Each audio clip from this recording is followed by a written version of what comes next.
And welcome back to the show. Rising Ground is an organization providing children and families with the resources and skills needed to help them rise above adversity and positively direct their lives. Now, founded as an orphanage in 1831, Rising Ground has been at the forefront of evolving community needs. Joining us now and sharing more details about the organization and the great work that they do is Rising Ground's Vice President of the Family Foster Care Program, Debra McCall, and the President of the Foster Parent Association and a member of the co-parenting program, Lehra Brooks. And glad to have you both here on the show. Thank you. Glad to be here. Thank you. Thank you. Well, Debra, I'll start with you. For somebody who may not be so familiar with Rising Ground, give us a little bit of background into your organization before we go further. Yeah, sure. Well, as you had noted, Rising Ground is a nonprofit human service organization that has been around for over 150 years. And what we do is we work with children and families. Foster care is one of our programs. We also have a family preventive program. We also have schools for children with emotional behavioral problems. We have an educational program where we offer services to children also with emotional problems. So we're a huge agency. We have developmental disabilities program. So we are a large social service agency. And just as you said, we work with families to help them rise against adversities. Yeah. And so, Lehra, a little bit about the work that you do in the foster care program. I work closely with the foster parents and also birth parents so that we can have strong skills, be insightful to the changes that are happening every day, especially with this COVID environment, and giving each other support so that we can provide the best services for our children in care. Yeah. Debra, I mean, when you talk about a foster family, I think sometimes we take it for granted. We say, okay, a foster kid goes into a family and that's it. But there's so much that actually is encompassed into really migrating that foster child into the family into the life of that foster child. And I know that that's a part of what you do in terms of bridging the gap. So share with us a little bit how you nurture these families and get them blended to become one. Absolutely. Well, there's a few things that happens. First of all, we have what we call our partner parents, okay, which is Lehra Brooks is really a big advocate, and she's a part of that particular program. And we also have our co-parenting program. So what happens is, yes, when a child is placed in foster care, we like to have the relationship continue with the parent, the birth parent, because ultimately the goal is always to try to have that child be able to return to their natural birth families. So we offer a lot of services together, working together with the parent and the foster parent to help them to achieve and learn things about the child that the foster parent might not know, because the parent, of course, knows more about their child than anyone else. So the idea is to have them work together to be supportive of the parent, sort of like a mentoring to help that parent engage in services so that they can be reunited. Our partner parent also works with other foster parents that are new to a program, are new to having children in their home as a foster child for the first time.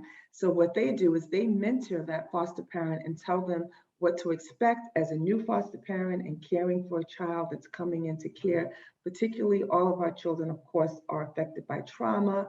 So when a child comes into their home, of course, you know, we want our foster parents to understand what that looks like and how to work with that child that's in care.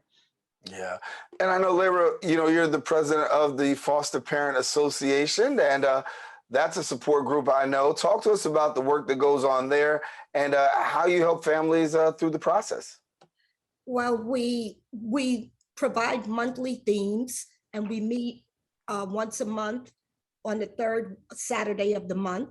We also are on call daily. So whether it's night or day, if there's a problem, we could be reached so that we can give that immediate support. We look at things that are coming, like there's been back to school. So if children need book bags, if they need certain types of clothing, if they, you know, just different things, whatever's around. And most importantly, to work with our foster parents to identify in their communities resources like after school programs, recreation centers, where children, because if you can receive a child and immediately have a youth support like that, it helps that child feel more connected to that community. It helps them adapt better to the home that they're in, and they feel like they're part of one, and that gives them some stability and helps the job get done. So these are the things that we try to identify, and there are many programs out there, and DOE has partnered with a lot of these programs. So they're giving service, let's say for children up to 11 or 12 years old, they can be in programs to 6 o'clock in the evening. And then there's a night program for teens, and these programs are free. So it's to identify these resources all over within the 5 boroughs, so that Rising Ground children can, youth and care, can get the most support. And this helps this child actually acclimate to the community, and they do better. And can you share a little bit? I know that you also have another program. It's called Treatment Foster Care Oregon program. What's that about? Well, actually, the Treatment Foster Care Oregon program is no longer a program that we're working with. That contract ended, but now we just have Therapeutic Foster Care, which is Therapeutic Family Foster Care Program. The Oregon one was an evidence-based model. The difference is that this is not an evidence-based model per se with a particular organization from Oregon. But Treatment Foster Care Program basically works with children that have behavioral and emotional needs. So these are your children that might be showing antisocial behaviors in the community, or acting out in ways that would not be what we would say as a normal child might look like. So we offer additional services to these particular children to show them how to have better social skills, particularly in the community. So you might have a child that's cursing or fighting. So we assign what we call social therapists to do with them, to work closely with them, to take them out on outings and show them better skills to, better be able to work in an environment, opposed to cursing someone out because they stepped on your shoe or something like that, or having an outburst. So we teach them better social skills that can engage them to be better in the community and at home and in the foster home. And really quickly before we go, I should have asked this, and it was bad on my part. If somebody wants to be a foster parent, how do they go about doing that? They can go to our website, and they can contact us at risingground.org, or they can also call our recruiter, and I will just give you that phone number quickly. Our recruiter, his name is Abel, and he's always available to take a call from anyone. So I have to just put on my little glasses so I can see the number. It's okay.